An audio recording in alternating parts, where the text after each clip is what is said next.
আজকের এই প্রথম কেকটা একটা আর্জেন্ট অর্ডার থাকায় সেরকম কোনো হেভি ডেকোরেশন না করে একদম সিম্পল ডেকোরেশন করেছিলাম। আর এর রিভিউটাও খুব ভালো দিয়েছিল যে বান্ধবীটা নিয়েছিল সেই। সেকেন্ড কেকটা যেটা সেটা আমাকে আগের দিন দিদি বলে দিয়েছিল, তো আমি সেরকমভাবেই করেছিলাম। এই কেকটা খুব সিম্পলের মধ্যে আর খুব সুন্দর, আর লেখাটা লিখতে লিখতে আগের থেকে অনেক সুন্দর হচ্ছে, নিজেও দেখতে পাচ্ছি, বুঝতে পারছি। তোমরাও দেখো, দেখে যদি ভালো লাগে আমাকে কিন্তু অবশ্যই কমেন্ট করে জানিও যে লেখাটা কেমন হয়েছে।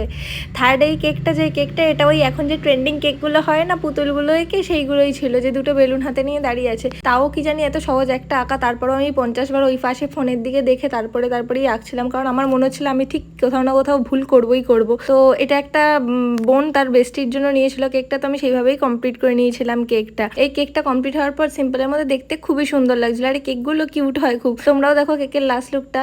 এবার তোমরা 3টে কেকের লুক দেখে আমাকে জানিও কোন কেকটা সবচেয়ে ভালো হয়েছে। এই কেকের ভিডিওটা যদি তোমাদের ভালো লাগে থাকে তাহলে ভিডিওটাকে একটা লাইক আর চ্যানেলটাকে সাবস্ক্রাইব করে দিও, যাতে আমি আরো নতুন নতুন ভিডিও তোমাদের সাথে শেয়ার করতে পারি।